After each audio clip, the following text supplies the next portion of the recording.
ini sebenarnya tentang kalau tema besarnya yang kita baca itu mulai dari ayat 136 misalnya ya.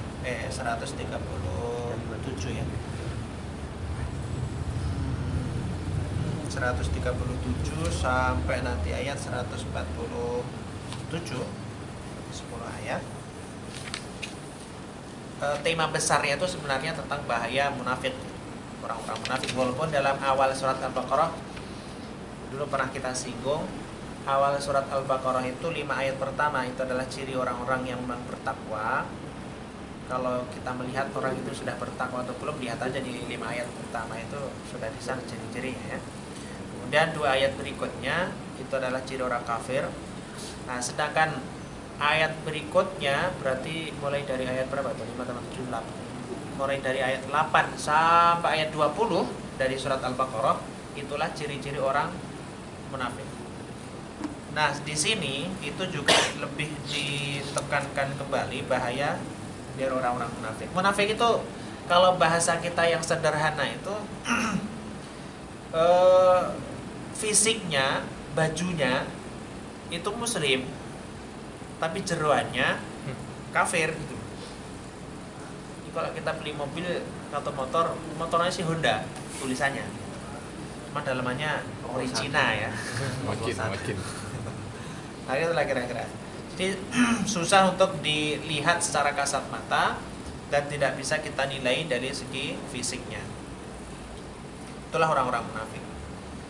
Dan diterangkan di sini innalladzina amanu tsumma kafaru tsumma amanu tsumma kafaru. Kalau kita lihat di ayat 137 itu sesungguhnya orang-orang yang masuk Islam kemudian dia beriman, kemudian setelah beriman dia kafir, setelah kafir beriman kembali, setelah beriman dia kafir lagi, dan terus dia kafir sampai dia meninggal, maka di sini diterangkan lam yakunillahu liyaghfira lahum wa la liyahdiyahum sabila. Maka orang yang seperti itu dosanya sudah tidak bisa diampuni lagi. Melecehkan agama gitu loh. Awalnya dia masuk Islam, setelah Islam kafir lagi, setelah kafir dia Islam lagi, setelah Islam kafir lagi dan bertambah kafirnya sehingga dia wafat meninggal. Maka orang yang seperti itu munafik, yang tingkatannya munafik itu sudah tingkatan paling tinggi, dan bahkan Allah di sini menjadikan tidak bisa diampuni dosanya. Walaupun nanti juga dibantah dengan ayat yang lain bahwa Allah Maha Pengampun lagi Maha Penyayang. Kalau dia mau bertobat dan masuk Islam, kemudian dia baik dalam Islam. Sebenarnya ada yang lebih ini ya jelas, yaitu salah satunya itu kalau nggak salah di surat Ali Imran. Ali Imran ayat 91. Coba dibuka Mas. Halamannya 91 enggak? 91. Halaman 61. Ya. Paling bawah. Coba dibaca. Sungguh orang-orang yang kafir dan mati dalam kekafiran tidak akan diterima tebusan dari seseorang di antara mereka sekalipun berupa emas penuh bumi. Sekiranya dia hendak menebus diri dengannya, mereka itulah orang-orang yang mendapat azab yang pedih dan tidak memperoleh penolong. Kalau mati dalam kekafiran itu walaupun dia memiliki seluruh bumi itu berupa emas, untuk meringankan saja dari siksaan itu tidak bisa. Apalagi di sini sudah beriman kafir lagi ya. Sudah parah itu. Orang artis kayaknya.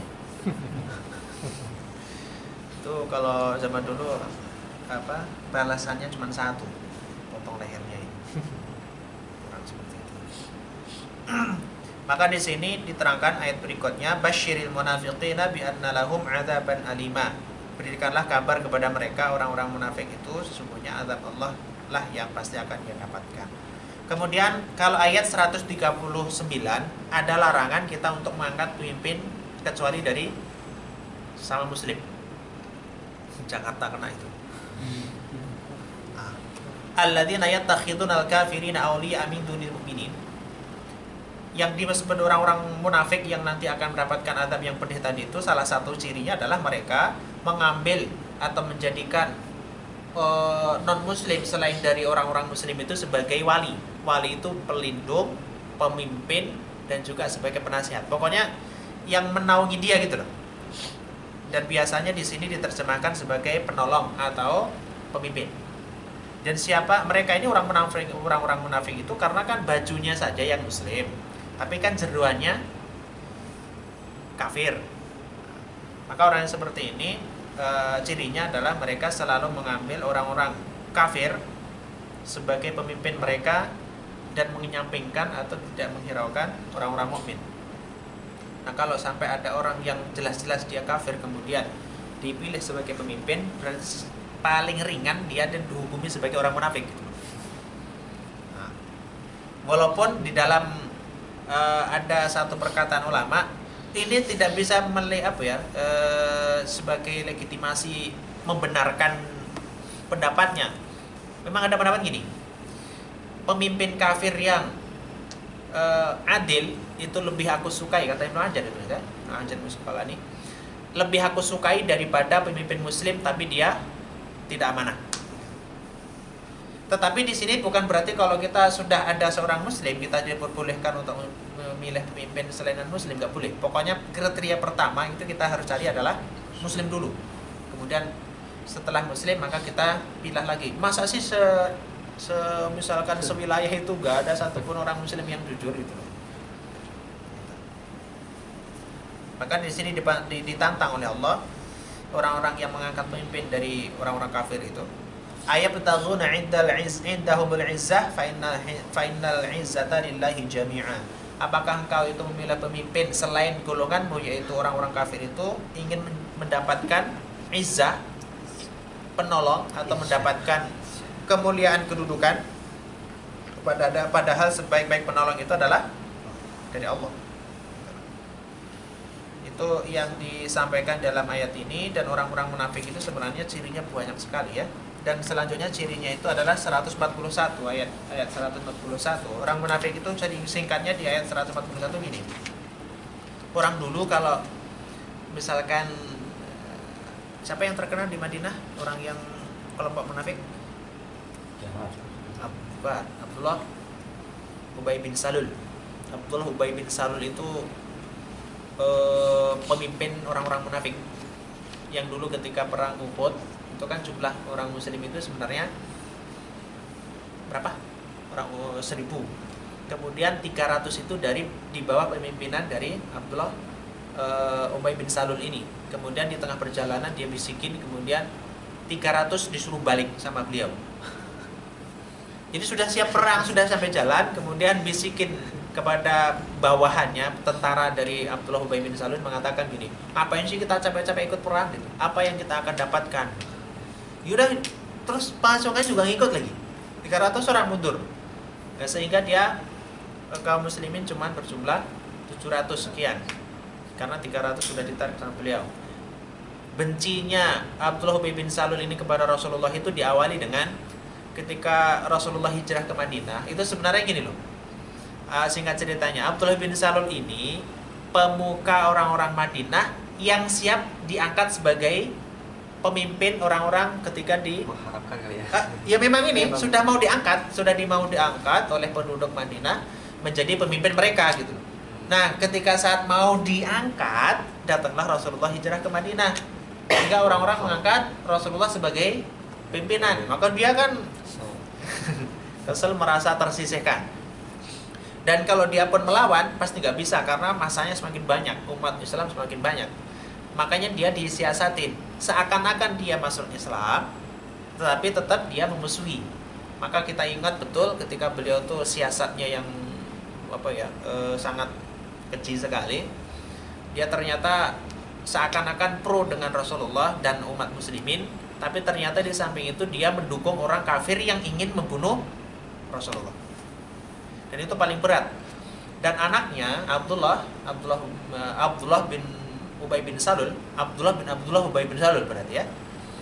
Itu salah satu sahabat yang terkenal dan sahabat Rasulullah yang paling taat dan sahabat yang sangat dekat, salah satu sahabat yang dekat dengan Rasulullah. Maka ketika Abdullah bin Salul ini meninggal, itu Abdullah anaknya ini sangat mengharapkan doa dari Rasulullah kan.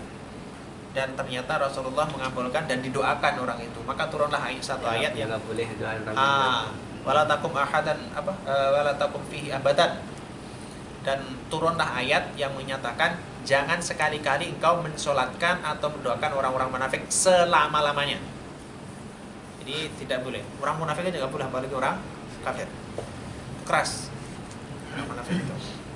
Nah, kalau di ayat 141 itu, ketika orang munafik dulu melihat potensi yang dimiliki oleh orang-orang mukmin, orang-orang Islam itu nantinya kalau perang mendapat ada potensi untuk menang, maka dia ikut ke sana tuh.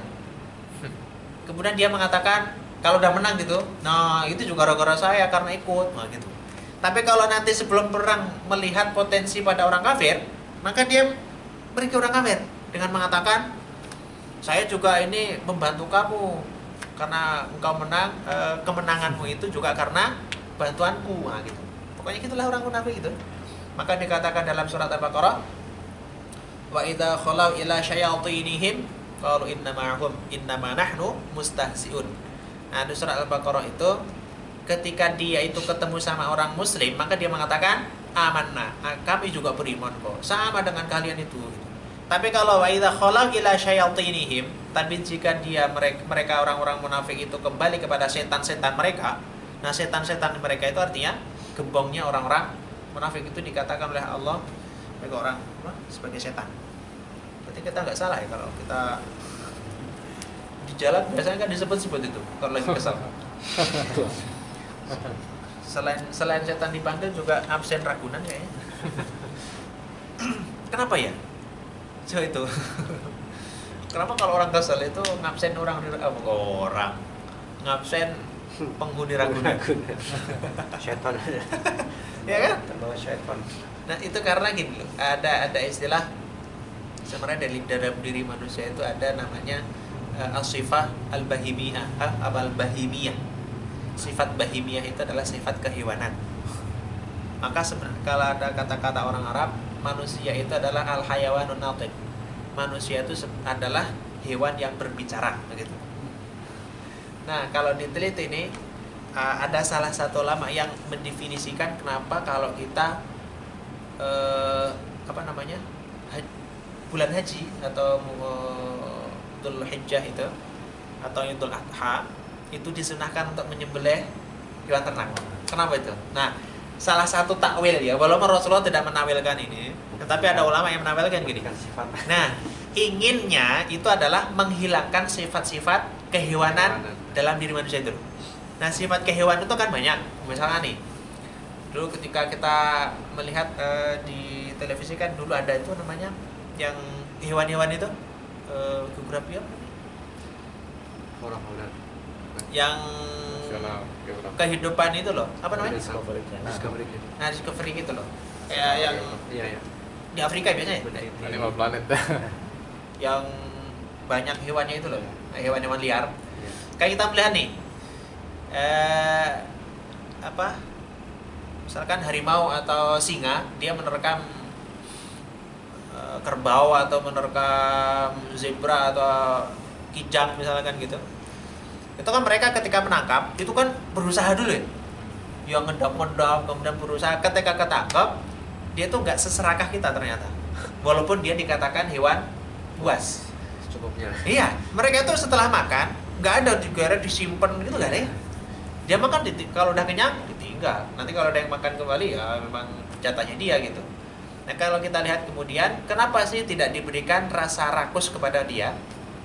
Alasannya tuh banyak kalau lama tuh. Alasannya ketika dia ditinggal itu diperuntukkan rezeki bagi hewan-hewan yang tidak mampu untuk menangkap sebagaimana harimau menangkap dia. Misalkan seperti burung gagak. Burung gagak itu kan pemakan bangkai kan. Nah, dia tuh berarti kan menunggu sisa dari buruan hewan-hewan lain ya. Dan jadi nggak mungkin memburu kijang. Nggak mungkin gitu. Itulah yang disebut dengan mata rantai, dan Allah sudah menetapkan sedemikian rupa. Dari mana bakat singa ini, dari mana bakat burung itu, dan dari mana zebra itu menjadi makanan dari hewan yang lain, dan itu memang sudah sedemikian rupa. Nah, tetapi yang kita maksudkan di sini adalah sebuas-buasnya hewan itu ternyata tidak sebuas manusia. Nah, kemudian ulama menafsirkan lagi. Sebuasnya singa itu hanya mau daging. Ya kan? Walaupun dinamakan itu hewan yang paling buas sekalipun, maunya hanya daging. Gitu. Dan dia kalaupun dikasih rerumputan, dedaunan itu gak bakalan mau dia. Kemudian kalau kijang, kemudian zebra, gajah yang besar itu, kemudian yang lain-lainnya, walaupun dia itu juga dikatakan sebagai lemah dibanding dengan singa tadi, tetapi dia juga diberikan naluri yang luar biasa, hanya mau makanan yang tidak bergerak. Itu ya tumbuh-tumbuhan, rumputan, dedaunan gitu kan. Kemudian coba kalau kita lihat manusia, Apa aja ya? berarti kalau lebih buas daripada binatang yang paling buas itu loh. Tidak hanya daging, tapi juga semuanya masuk. Maka kata Rasulullah menasihati kepada Ali bin Abi Thalib, mengatakan la taj'alu butunakum quburan lil hayawanat. yakni jangan kau jadikan perutmu itu adalah sebagai kuburan bagi hewan-hewan. Jadi artinya kita tidak boleh memakan terlalu, dan ada ulama yang menafsirkan dari hadis itu kita tidak boleh makan daging setiap saat, kolesterol. Memang itu Rasulullah gitu ya. Bahkan satu hadis yang walaupun hadisnya ini diperdebatkan dari kalangan ulama hadis atau hadis, tidak diperbolehkan kita memakan daging darat dengan ikan laut, nggak boleh dicampur sekali makan. Dan ternyata dalam ilmu kedokteran itu kurang sehat. Atau coba lihat itu. Ternyata memang dari Rasulullah, apakah Rasulullah dulu meneliti gitu ya? Ternyata enggak, itu adalah sebagai wahyu. Tidak boleh mencampurkan antara hewan ikan laut dengan ikan darat, daging darat, nah gitu. Enggak bisa dicampur. Misalkan kita makan ayam, tapi saat itu juga makan lele misalkan, atau makan ikan mas gitu. Itu dalam segini tidak diperbolehkan. Makanya kalau dalam hadis tadi la taj'alu butunakum kuburan lil hayawan, jangan kau jadikan perutmu itu kuburan bagi hewan-hewan. Maka karena kita juga sudah berapa ekor ayam yang masuk kita. Bahkan Rasulullah bersabda gini, ketika Rasulullah suatu malam itu mengajarkan Al-Quran terhadap para jin, dan Ibnu Mas'ud saat itu ikut. Kemudian Ibnu Mas'ud melihat bekas dari tempat belajarnya itu, di sana ada tulang dan kotoran hewan. Kemudian Abdullah bin Mas'ud bertanya, ya Rasulullah, ini tulang buat apa? Dan ini juga ada kotoran hewan ternak, ya seperti kotoran unta dan sebagainya. Rasulullah bersabda, tulang ini adalah makanan untuk ala ikhwanikum. Tulang ini adalah makanan bagi saudara-saudara kalian. Maksudnya adalah jin. Jadi makanan jin itu adalah tulang. Nah kalau kita tulangnya dipresto, udah dihabisin, marah dia. Bebek lunak, ayam lunak. Dan dalam segi jumlah lebih banyakkan jin daripada manusia. Jin kan gak mati ya, panjang umurnya. Bahkan ketika Rasulullah mengajarkan Al-Quran itu, ada satu pemimpin jin yang mengatakan, ini sama ajarannya dengan ketika kami belajar sama Nabi Musa. Berarti berapa ribu tahun itu kan, masih dia ingat betul dengan apa yang diajarkan pada zaman Nabi Musa. Sekarang itu kalau kita bisa melihat nih, permisi mana-mana itu, jadi nggak bisa gerak gitu nih. Makanya nggak usah kaget kalau misalkan pindah rumah yang kosong, di sana banyak jin, yang ngapain di sana, di sini juga banyak, cuman kita nggak lihat aja. Nah, itu. Ya. Terus kalau yang tadi hewan kotoran hewan ternak, itu Rasulullah bersabda karena itu adalah makanan bagi tunggangan jinnya itu. Jadi tunggangan jinnya itu makannya adalah kotoran hewan kita itu. Baik, itu ayat 141. Jadi mana yang punya potensi menguntungkan maka larinya kemana? Apakah ke sana gitu ya? Itu orang-orang munafik. Pokoknya munafik itu pengennya enak sendiri. Kalau enak ikut. Makanya saya khawatir kalau ini terkait dengan ini. teman. Oportunis. Maka dalam surat Az-Zukhruf itu kan ada al-akhillau yawma idzin ba'dhuha li ba'dhin aduwwun illal muttaqin. Kalau kita mengajak teman untuk makan itu biasanya lebih gampang daripada kita ngajak teman untuk ngaji. Pasti itu. Sebenarnya itu justru kalau dalam surat Az-Zukhruf itu al-akhilla itu khalil itu teman dekat, teman akrab banget, itu nanti di akhirat bisa menjadi musuh. Kecuali mereka itu saling bertakwa. Nah, bertakwanya itu adalah salah satu bentuknya itu dalam surat Al-Asr. Illal ladzina amanu wa 'amilus sholihati wa tawashaw bil haqqi wa tawashaw bis sabr. Kita harus mengingatkan kepada mereka. Kalau kita punya teman dekat, teman kerja misalkan atau teman tangga dan sebagainya, kalau mereka berbuat kesalahan, kita tidak boleh diam. Artinya kita jangan membiarkan. Ya biarinlah, dia kan sudah gede. Bukan masalah gede kan, kecil ini. Misalkan dia udah waktunya sholat tapi terus nggak mau sholat, kita ingatkan. Itu kalau kita membiarkan sama dengan kita membiarkan teman kita masuk ke neraka dan juga berbuat kezaliman. Tapi mengingatkan teman lebih sulit ya. Iya, takut ini, takut itu, apalagi lebih tinggi kedudukan dari kita, lebih tua, lebih ini. Kalau nggak tua subuh dur dibangunin ngamuk. Pakai cara, makanya di sana harus kita pelajari retorika dakwah, retorika dakwah. Kita dakwah kepada orang dari atas ke bawah itu bisa dikatakan dengan amr, perintah. Tapi kalau kita sejawat atau lebih tinggi, nggak bisa kita pakai kata-kata amr, perintah. Nggak ada. Pukul ya. Adanya itu permohonan. Maka kalau kita minta sumbangan misalkan, nggak ada kata perintah di sana. Adanya adalah permohonan, toh? Beda.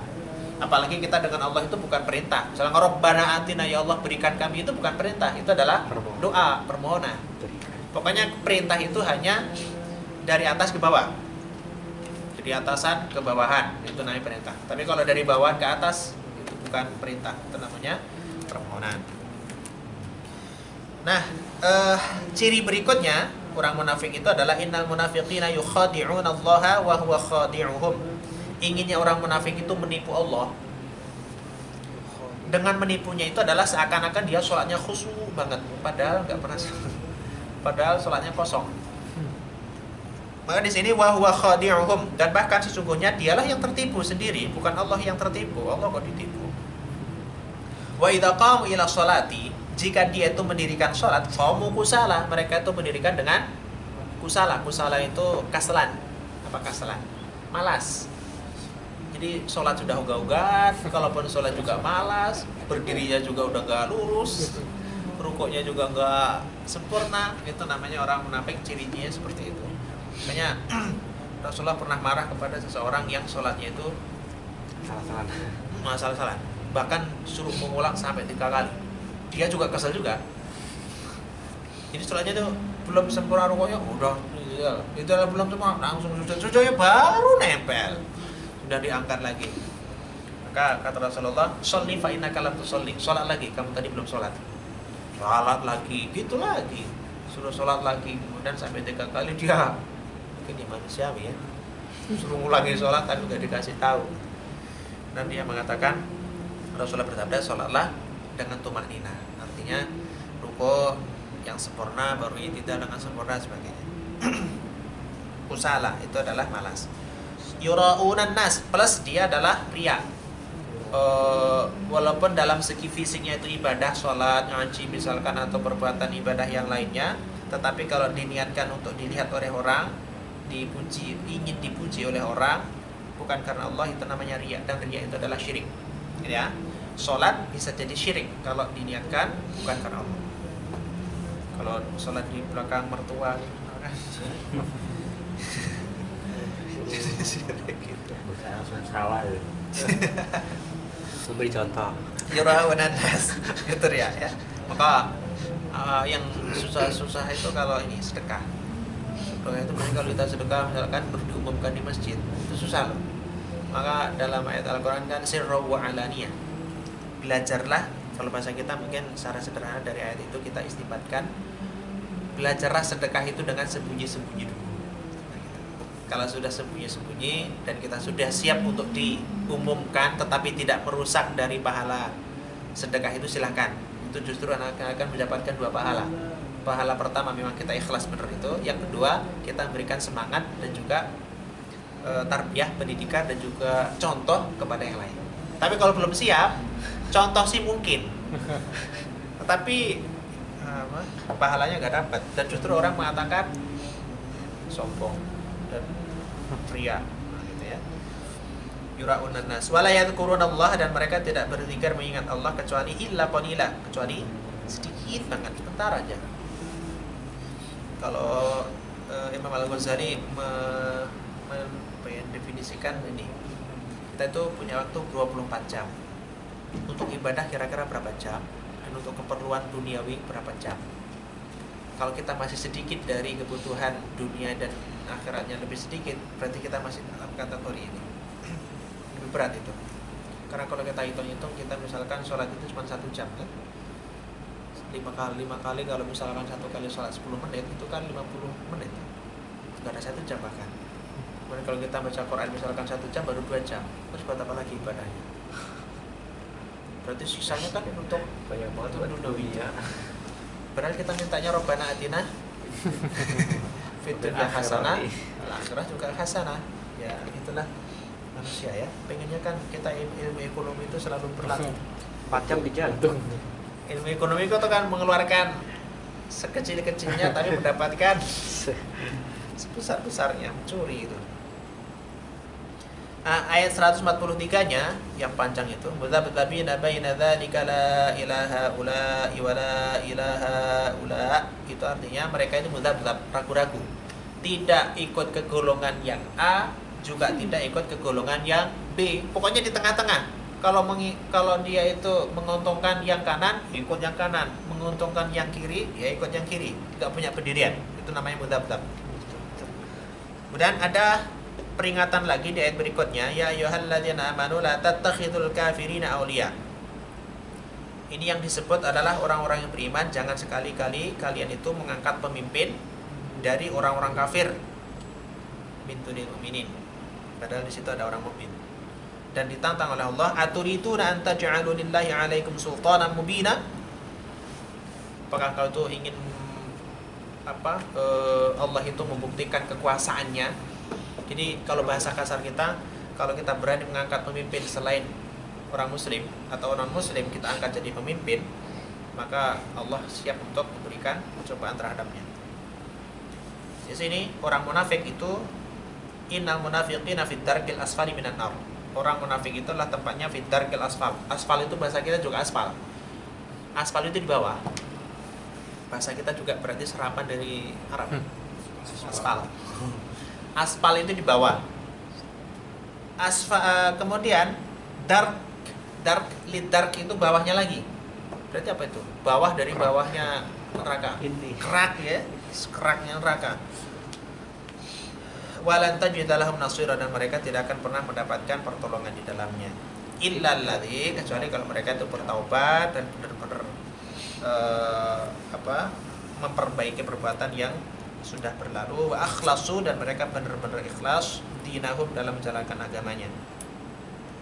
Dan kalau tentang munafik itu yang dikhawatirkan, apakah kalau orang itu mengaku beriman sudah syahadat, tetapi kalau nggak sholat itu sudah pasti ya, itu sudah munafik pasti, dan bahkan bisa dihukumi kafir.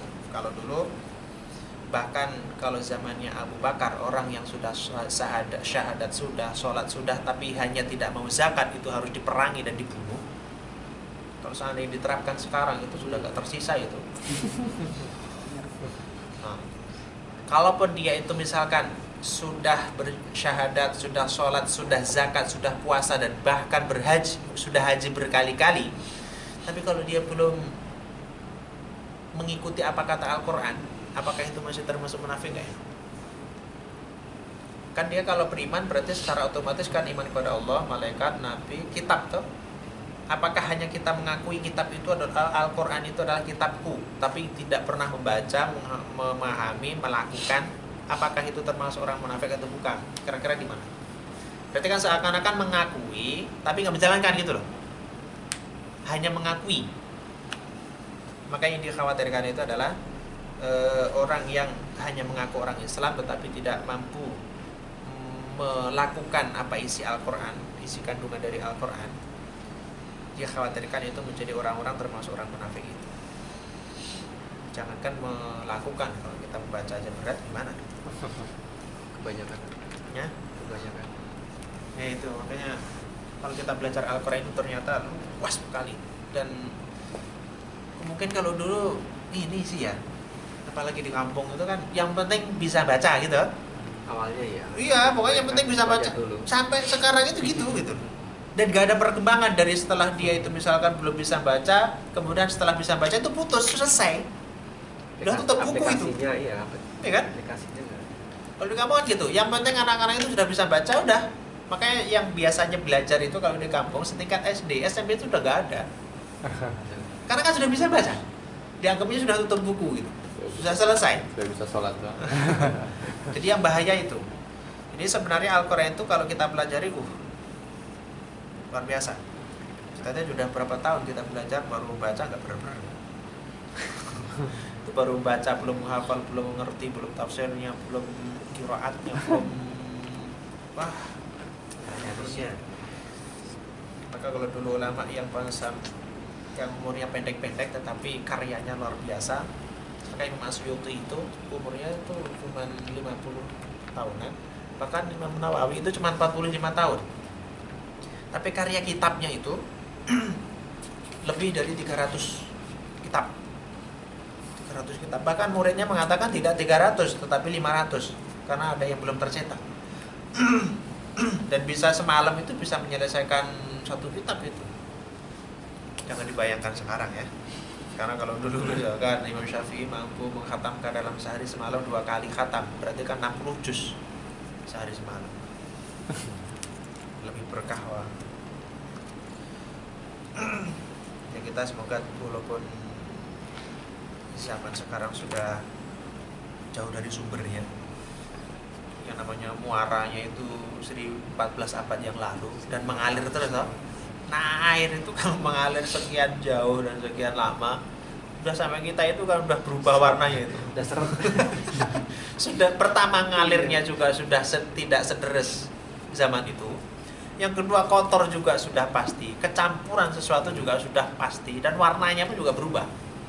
Maka enggak heran kalau nanti misalkan orang yang mencari kebenaran yang aslinya dari Al-Qur'an dan hadis itu, mencari kebenaran yang murni apa yang dibawa oleh Rasulullah, itu sulitnya minta ampun. Dan nanti akan terhapus itu nantinya lama-lama dan nanti tidak akan ada tersisa sama sekali ajaran Al-Qur'an dan Sunnah. Itulah nanti akan kiamat datang. Nah sekarang itu kan sudah mulai ya, kita tuh sudah susah untuk mencari kebenaran yang apa kata Al-Qur'an dan apa kata hadis itu sudah sulit. Apalagi di Indonesia gitu loh. Karena banyak orang yang pengen banget belajar Al-Quran dan hadis atau ilmu syariat di kajian, ternyata malah melenceng jauh. Karena ada pengalaman orang yang belajar di Al-Hikmah, dia pengen banget belajar, ternyata dia masuk ke NII. Dia orang kaya loh, punya mobil, punya rumah, punya aset, punya perusahaan gitu. Di NII kan doktrinnya Habis harus sedekah toh? Iya, habis. Bukan sedekah, apa bahasa dia itu ya, saya lupa. Itu dalilnya itu. Kita sudah hidup berapa tahun, dosa sudah berapa gitu. Nah karena ingat itu sampai terakhir itu dia mengatakan sekeluarganya itu makan nasi sama garam itu susah. Itu terakhir banget. Parah kali ya. Habis. Iya kan? Habis itu asetnya semuanya habis. Kemudian setelah direnung-renungkan, apa iya ya Islam itu harus sedemikian ekstrimnya gitu. Dan dia keluar, walaupun keluarnya nggak semudah yang kita bayangkan ternyata, karena sudah dibaiat kan. Nah keluarnya itu juga ancaman segala macam. Cuman dia nekat hijrah, bener-bener hijrah.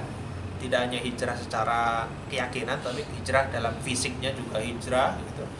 Kemudian dia masuk ikut pengajian yang lain, ternyata masuk ke LDI. Wah, satu lagi. Habis. LDI sekian, nggak sampai setahun kata beliau, tapi berbulan-bulan juga. Kemudian dia ragunya adalah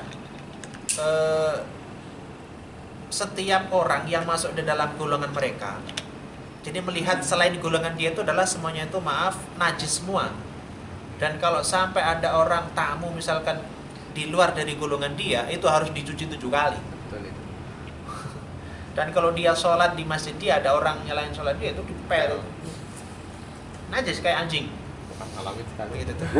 Kemudian direnungkan lagi, apa iya ya Islam itu kayak gini gitu. Dan dia keluar lagi, walaupun keluar di LDI lebih parah, lebih ekstrim daripada ketika keluar dari NII.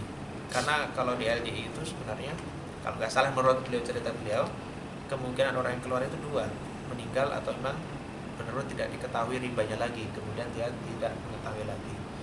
Kemudian setelah dia keluar dan ternyata bisa lolos itu, kemudian ketemulah di Alimah itu, dia cerita seperti itu. Dan ternyata sebelum dia masuk, sebelum ke NI itu, sebelumnya dia orang Kristen. Perjalanannya ya Kristen, Islam, NII, LDII. Pengalamannya banyak Ustaz. Sampai beliau itu ada gelar ketika ikut ke NII. Gadis beliau tuh, waktu gadis itu ikut ke NII. Bahkan sampai membangkang sama orang rumah. Dia sampai di Tangerang, Banten itu tidak pulang sampai 10 hari. Nggak tahu yang nginep di mana. Sampai diberi gelar oleh orang NII itu sebagai mujahidah. Dia pokoknya tugasnya dia tuh merangkul orang untuk bersedekah gitu. Sampai ada yang diberikan modal untuk berdagang, tapi nggak boleh mengambil sedikit pun dari hasil dagangan itu, harus disetorkan semua gitu. Dan bahkan zakat fitrah kan ada yang sampai zakatnya itu 10 juta karena ya itu tadi ya, bayar dosa gitu. Jadi kita semakin sulit, saya katakan sabda Rasulullah sekarang itu sudah nampak. Sabda Rasulullah adalah bada al-Islam ghoriban wa sayati ghoriban kama bada. Islam itu dulu awal munculnya dianggap sesuatu yang aneh, dan nanti suatu saat akan dianggap aneh juga. Kemudian kata Rasulullah, nanti kalian ini umat Islam muslimin itu seperti makanan di meja. Kemudian di sampingnya itu adalah orang-orang yang sudah kelaparan semua. Jadi sudah siap merekam dari berbagai sudut. Kemudian sahabat nanya, apakah pada saat itu kami ini adalah dalam jumlah yang sedikit? Maka Rasulullah bersabda, bukan. Kalian itu banyak sekali dalam segi kuantitas. Tetapi kalgutsail ghais, tetapi seperti buih di tengah lautan. Gombang sampai ke sana kemari. Sekarang itu sudah nampak. Maka kalau kita mau misalkan saudara atau bahkan kita sendiri, maaf ya ini pendapat saya pribadi, karena berbagai pengalaman itu, pengalaman sahabat-sahabat yang seperti itu, kalaupun ikut pengajian atau ikut misalkan apa kayak mentor ya, atau segala macam, apalagi di Jakarta ya, itu agak sedikit selektif saya kira gitu ya. Mungkin nggak salah kalau kita selektif gitu, karena dikhawatirkan itu ikut nemplok sana ternyata pusing sendiri. Memang sulit, makanya saya katakan kita sudah jauh dari muara, sehingga sudah kecampur antara yang benar, yang benar dengan yang benar dicampur dengan sesuatu kebatilan. Itu sudah abu-abu semua. Halal haram itu sudah tabu gitu kan. Jadi kalau orang sekarang kan mengatakan yang haram jadi halal, yang halal tetap halal. Jadi halal semua ya. Banyak hal yang harus kita dalami sehingga kita minimal membentengi diri kita lah. Sebenarnya sangat sederhana, kalau ada aliran apa yang memang tidak sesuai dengan Al-Quran Sunnah, sebenarnya kita tuh gampang proteksi kalau kita memang punya ilmunya dan punya benteng. Tapi kalau kita nggak punya benteng, ya masuk aja gitu. Kita nggak punya daya tahan atau benteng yang kuat, ya akan kecolongan juga. Baik, saya kira itu dulu. Kita bisa istiqomah. Insyaallah walaupun seberapa kita jalan ya. Istiqomah. Baik, cukup dulu, nanti kita sambung dengan insyaallah kita akhiri. Alhamdulillah. Subhanallah.